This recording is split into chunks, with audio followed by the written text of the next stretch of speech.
대부분의 국가들이 2050년까지 탄소 중립을 하겠다라고 선언을 하고 있습니다. 근데 이 탄소 중립을 달성하기 위한 굉장히 중요한 수단이 에너지 소비의 전력화입니다.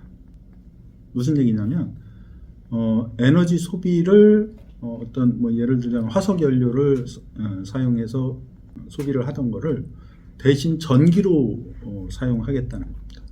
예를 들자면 내연기관 자동차, 이건 화석 연료를 사용하는 건데요. 이거를 전기 자동차로 바꿔서 전기 자동차로 바꾸고 여기에 사용되는 이 전력을 무탄소 전원, 즉 이산화탄소를 배출하지 않는 그런 전원으로 전력을 공급하겠다 하는 게 굉장히 중요한 수단입니다. 이런 경향은 가정에서도 나타나는데요. 집에서 이제 가스를 많이 사용했지 않습니까? 음식하고 하는데, 근데 이제 이게 요즘은 이제 인덕션 이런 식으로 이제 전기로 많이 사용하고 있습니다. 탄소 중립을 위해서 에너지 소비의 전력화가 이루어지고 있는데, 그렇다면은 이제 이 전력을 어떻게 무탄소 전원으로 이제 전력을 공급할 거냐, 이게 이제 굉장히 중요해집니다. 그래서 이제 나온 게 RE100 또는 CF100 이런 내용들이죠. RE100이라는 거는 뭐냐면 재생에너지로 100% 전원을 공급하겠다, 전력을 공급하겠다, 이런 내용이고요. 그리고 이제 CF100 얘기하면 CF100 이게 이제 공식 용어는 아니고요. 공식 용어는 24/7 CFE입니다. 24라는 거는 하루 24시간을 얘기하는 거고요. 7이라는 거는 일주일 7일을 얘기하는 거예요. 매 시간 어느 순간이든 간에 항상 카본 프리 에너지, 즉 탄소를 배출하지 않는 그런 에너지로 전력을 공급한다, 그런 개념입니다. 여기서 탄소를 배출하지 않는 전원이라는 거는 재생에너지 물론 포함하고요. 그리고 원자력, 그리고 또 수소 이런 것들을 모두 포함하는, 그래서 탄소 배출 없이 전원을 공급하겠다. 자, 근데 여기서 RE100 이거를 실질적으로 RE100을 달성하기 위해서는 전력망이 100% 재생에너지 전력망으로 바뀌어야 됩니다. 근데 현실적으로 이거는 불가능에 가깝습니다. 그 이유는 재생에너지 중에 태양광, 풍력 이런 것들은 변동성 재생에너지라고 해서 이게 내 마음대로 출력을 조절할 수 있는 게 아니라 상황에 따라서 바람이 많이 불면 전력이 많이 생산되고, 해가 쨍쨍하면 또 전력이 많이 생산되고, 구름이 끼면 또 갑자기 전력이 떨어지고, 이런 변동성이 있는 그 재생에너지만 가지고는 이건 전력망을 구성을 할 수가 없습니다. 전력망에서는 이 안정성이 가장 중요한데요. 그러니까 정확히 수요에 맞춰서 공급을 해줘야 되는데, 이게 어렵다는 겁니다. 수력 같은 경우는 재생에너지지만 이거는 내 마음대로 이렇게 출력을 조절할 수가 있습니다. 우리나라 같은 경우에는 수력 자원이 굉장히 빈약합니다. 그렇기 때문에 이게 재생에너지만 가지고 공급을 한다, 그거는 이제 불가능에 가깝죠.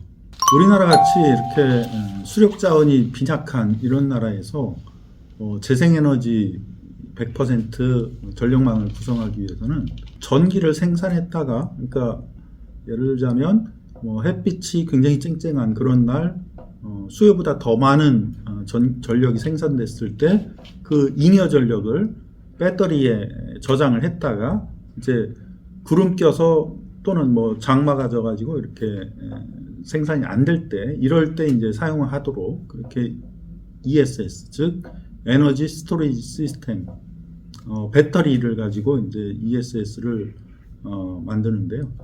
배터리에 저장했다가 이제 부족할 때 사용하는 이런 시스템이 필요합니다.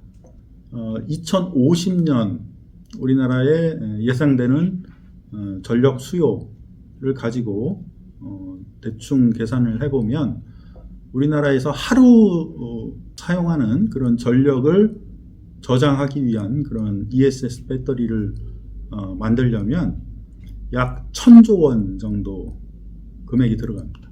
매년 100조의 돈을 배터리 교체하는 데 사용해야 됩니다. 만약에 한 달치 우리나라의 한 달 전력 사용량을 저장해 놓고 사용해야 된다. 예를 들자면 여름에 이제 장마 기간에 굉장히 오랜 기간 태양광 발전이 불가능할 수도 있지 않습니까? 예, 그런 걸 대비하기 위해서 이렇게 장기간 사용할 수 있는 ESS 배터리를 확보하려면 30배에서 배터리 교체 비용으로 연간 2000조 원을 투입해야 됩니다. 지금 우리나라 현재 전력 요금, 우리나라에서 내는 전기 요금 다 합쳐서 봤을 때 그게 약 60조 원 정도가 되는데요. 이거 배터리 교환 비용만으로 2000조 원을 매달 지불을 해야 됩니다. 그거는 이제 나중에 결국은 전기 요금에 포함될 수밖에 없는데, 그러면 이게 지금보다 30배 이상 전기 요금을 더 많이 내야 된다는 얘기인데 이건 불가능한 얘기죠. 그래서 에너지 전환을 하는데 여기서 얘기하는 에너지 전환은 재생에너지로 100% 공급하는 그런 에너지 전환을 할 때 배터리를 사용하지 않고 하려면 이건 기술적으로 불가능한. 아리백을 달성했다라는 것은 예를 들자면 구글 같은 경우에는 2017년에 벌써 아리백을 달성했습니다. 그리고 애플 같은 경우에 2019년에 아리백을 달성을 했습니다. 구글을 예를 들자면 구글 같은 경우에 그렇다면 이 기업들이 실제 사용한 전력이 재생에너지 100%냐? 그건 아닙니다. 그럼 어떻게 된 거냐? 이 기업들은 전력망에서 공급해주는 그 전력을 사용을 했습니다. 근데 그 전력망에서 공급하는 그 전력에는 재생에너지도 있지만 재생에너지가 아닌 그런 전력도 같이 섞여 있는 겁니다. 그러면 아리백을 달성했다. 즉 재생에너지로 100% 자기네 필요한 전력을 다 사용했다라는 얘기는 도대체 무슨 얘기냐? 그거는 장부상으로 그렇다는 얘기입니다. 그러니까 실제 사용한 거는 재생에너지 전력과 재생에너지가 아닌 전력 다 사용을 한 건데, 장부상으로, 즉 내가 그 재생에너지가 많이 이렇게 생산된 그런 때는 내가 그 재생에너지를 내가 그냥 돈 주고 사는 겁니다. 아리백을 달성했다라고 해서 그게 실제 내가 사용한 전력의 100%가 다 재생에너지 전력이 아니고 단지 장부상으로 내가 100% 사용했다라고 적히는 겁니다. 자, 이런 한계를 가지고 있기 때문에 구글에서 2017년 아리백을 달성하고 나서 자기네 데이터 센터가 세계 곳곳에 있는데 그 실제 사용한 전력을 분석을 해봤습니다. 그랬더니 탄소를 엄청 많이 배출하는 그런 전력을 굉장히 많이 실제로는 사용을 한 겁니다. 그렇지만 장부상으로는 자기네는 100% 재생에너지로 탄소 배출을 하지 않는 재생에너지로 사용했다고 나오는 거죠. 이 한계 때문에 구글에서 2018년에 24/7 CFE, 즉 CF100을 공식 제한을 하게 됩니다. 결국은 이게 재생에너지 100% 전력망으로 갈 거냐, 아니면 원자력 그리고 뭐 수소 등등 무탄소 전원을 100%로 해서 갈 거냐, 이 차이인데요.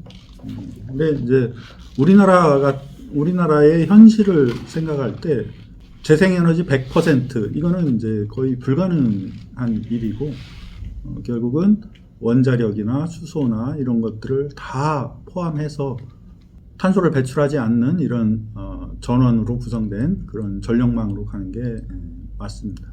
그리고 정부에서도 지금 이제 CF100에 관해서 많은 노력을 하고 있습니다. 재생에너지 전력망으로 가게 되면 굉장히 우리가 감당할 수 없는 그런 전기요금을 우리 국민이 부담을 해야 되는 겁니다. 긴 설명 들어주셔서 감사합니다.